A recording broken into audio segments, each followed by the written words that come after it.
Hello നമസ്കാരം, എല്ലാ പേർക്കും ദീപ്സ് കിച്ചണിലോട്ട് സ്വാഗതം. അപ്പോൾ നമ്മളിന്ന് ദീപ്സ് കിച്ചണിൽ വളരെ സിമ്പിളായിട്ടുള്ള ഒരു സ്നാക്സ് റെസിപ്പിയാണ് ചെയ്യുന്നത്. അതെങ്ങനെയാണ് തയ്യാറാക്കുന്നത് എന്ന് നമുക്ക് നോക്കാം. അപ്പോൾ നമുക്ക് നമ്മുടെ സ്നാക്സ് തയ്യാറാക്കാനായിട്ട് തുടങ്ങും. അതിനായിട്ട് ഞാൻ 1 കപ്പ് മൈദ മാവ് എടുത്തിട്ടുണ്ട്. നമുക്കിനി ഇതിലോട്ട് കുറച്ച് ഉപ്പ് ചേർത്ത് കൊടുക്കാം. 1 ടീസ്പൂൺ നെയ്യും കൂടി ചേർത്തിട്ട് നന്നായിട്ട് ഇതുപോലെ കൈ കൊണ്ടൊന്ന് മിക്സ് ചെയ്ത് എടുക്കാം. നമുക്ക് ഈ നെയ്യ് മാവിൻ്റെ എല്ലാ ഭാഗത്തും കിട്ടത്തക്ക രീതിയിൽ നന്നായിട്ട് മിക്സ് ചെയ്തെടുക്കണേ.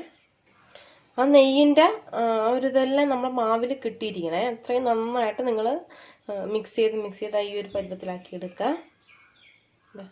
നമുക്ക് പിടിക്കുമ്പം ഇതുപോലെ കിട്ടണം. ഇതാണ് നമ്മുടെ മാവിൻ്റെ പരുവം. ഇനി നമുക്ക് കുറച്ച് വെള്ളം ഒഴിച്ച് കൊടുത്തിട്ട് ഇതിനെ നന്നായിട്ട് കുഴച്ചെടുക്കാം.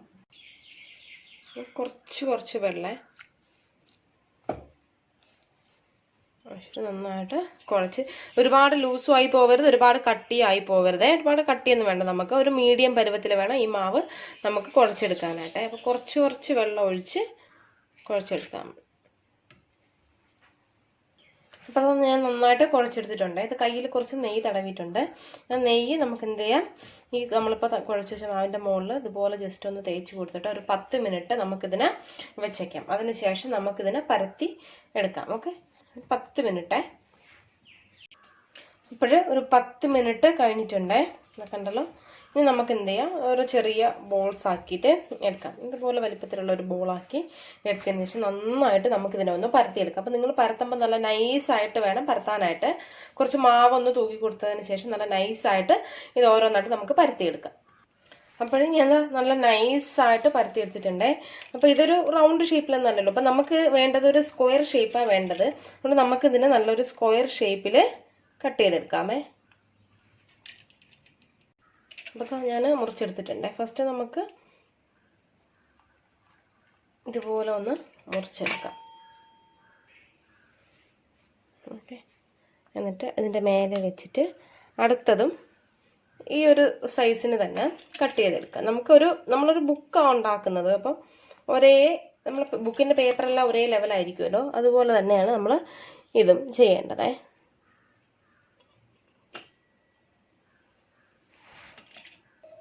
ഇനി നമുക്ക് ഇതിനെ ഇങ്ങനെ കട്ട് ചെയ്തെടുക്കാം. ഇതേപോലെ അടുത്തതും ഇതെടുത്ത് വെച്ചിട്ട് ഇതിൻ്റെ അളവിന് തന്നെ അടുത്തതും കട്ട് ചെയ്തെടുക്കാം. ഇങ്ങനെ തന്നെ എല്ലാം കട്ട് ചെയ്തെടുക്കണേ. അപ്പോൾ ഇത്രയും കിട്ടിയിട്ടുണ്ട്. ഒരു കുഞ്ഞി ബോൾ വെച്ച് ഞാൻ ചെയ്തപ്പോൾ ഇത്രയും കിട്ടിയിട്ടുണ്ട്. ഇനി നമുക്ക് നെക്സ്റ്റ് സ്റ്റെപ്പ് ചെയ്യാം. ഒരു പ്ലേറ്റിൽ ഒരു ഷീറ്റ് എടുത്തിട്ട് ഇനി ഞാൻ അതിൻ്റെ മേലെ കുറച്ച് മൈദാമാവ് ഇതുപോലെ ഒന്ന് തടവി കൊടുക്കുകയാണ്.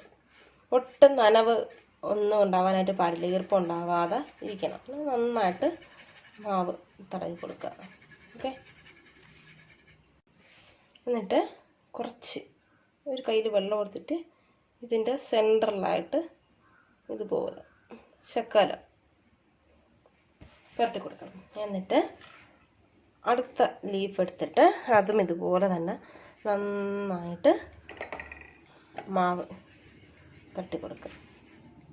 മാവ് പുരട്ടി കൊടുത്തിട്ട് ഇതിൻ്റെ മുകളിലും ഇതുപോലെ തന്നെ കുറച്ച് വെള്ളം തേച്ച് കൊടുത്തിട്ട് ഇതിനെന്ത് ചെയ്യാം, എടുത്ത് നമ്മൾ ഈ വെള്ളം പുരട്ടിയില്ലേ അതിൻ്റെ സെൻറ്ററിലായിട്ട് തന്നെ വെച്ച് കൊടുക്കണം. ഓക്കെ, ഇതുപോലെ തന്നെ നമുക്ക് 5 എണ്ണം, ഒരു സ്റ്റെപ്പിൽ 5 എണ്ണം ചെയ്തെടുക്കാം. അപ്പോൾ ഞാൻ എല്ലാം ചെയ്തെടുത്തിട്ടുണ്ടേ. ഇത് കണ്ടല്ലോ, ഇതുപോലെ ഒരു അടുക്ക് നമുക്ക് കിട്ടി. ഇനി എന്ത് ചെയ്യാം, ഇനി ഇതുപോലൊരു സ്റ്റിക്കോ അല്ലെങ്കിൽ ഒരു ടൂത്ത് പിക്കോ എടുത്തിട്ട് ഇതിൻ്റെ സെൻട്രലായിട്ട് ഇതുപോലെ ഒന്ന് ചെയ്ത് കൊടുക്കണം. നമ്മൾ ആ വെള്ളം പുരട്ടി വെച്ച പോർഷനിലാണ് നമ്മളിങ്ങനെ ചെയ്യേണ്ടത്. കണ്ടല്ലോ, അപ്പോൾ ഇതൊരു ബുക്ക് പോലെ നമുക്ക് കിട്ടിയിട്ടുണ്ട്. കണ്ടല്ലോ, നമ്മൾ നിറച്ച് മാവ് പുരട്ടി കൊടുത്ത് എന്തെന്ന് വെച്ചാൽ ഇത് ഓരോ ലെയറായിട്ട് നമുക്ക് ഇതേപോലെ ഇളക്കി എടുക്കാൻ പറ്റുന്ന രീതിക്കാണ് നമ്മൾ മാവ് തേച്ച് കൊടുത്തത്. കണ്ടല്ലോ. ഓക്കെ, ഇനി നമുക്കിതിനെ ഫ്രൈ ചെയ്തെടുക്കാം. അപ്പോൾ ഓയിൽ മീഡിയം ഫ്ലെയിമിൽ ചൂടായിട്ടുണ്ട്. ഇനി നമുക്ക് ഇതിനകത്തോട്ട് ഇട്ട് കൊടുക്കാം. പതിയെ ചൂടായിട്ട് വന്നാൽ മതി. ഹൈ ഫ്ലെയിമിലിടല്ല, മീഡിയം ഫ്ലെയിമിലിട്ടിട്ട് ഒന്ന് ചൂടായാൽ മതിയേ.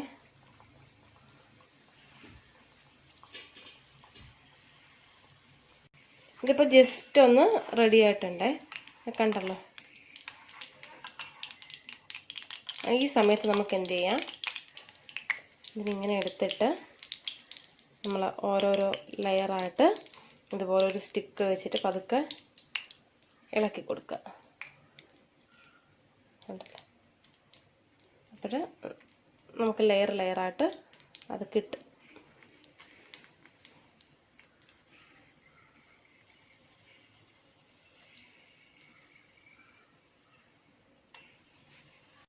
അപ്പോൾ ഞാൻ എന്താ ഓരോന്നായിട്ട് ഇളക്കി ഇട്ട് കൊടുത്തിട്ടുണ്ടേ. ഇത് കണ്ടല്ലോ, എല്ലാ ലെയറായിട്ട് കിട്ടിയിട്ടുള്ളത്. ഇത് നല്ല മീഡിയം ഫ്ലെയിമിൽ കിടന്ന് നല്ല ഫ്രൈ ആവട്ടെ. അപ്പോൾ ഇത് റെഡി ആയിട്ടുണ്ടേ. നമുക്ക് ഇതിനൊരു പ്ലേറ്റിലോട്ട് മാറ്റാം. അപ്പോൾ ഇതാ ഇത്രയേ ഉള്ളൂ സംഭവം. കണ്ടല്ലോ, നല്ല അടിപൊളി ഒരു വെറൈറ്റി സ്നാക്സ്. അപ്പോൾ എല്ലാവരും ട്രൈ ചെയ്ത് നോക്കുക. നോക്കിയിട്ട് നിങ്ങളുടെ ഫീഡ്ബാക്ക്സ് അറിയിക്കുക. വീഡിയോ ഇഷ്ടമായ ചാനൽ സബ്സ്ക്രൈബ് ചെയ്യാനായിട്ട് മറക്കരുത്. നമുക്ക് വീണ്ടും നല്ല റെസിപ്പീസുമായിട്ട് ദീപ്സ് കിച്ചണിലൂടെ കാണാം. അപ്പോൾ നിങ്ങളെല്ലാവരും നല്ല നോട്ട്ബുക്ക് സ്നാക്സ് തയ്യാറാക്കി നോക്കുക, എന്നിട്ട് അഭിപ്രായം പറയുക.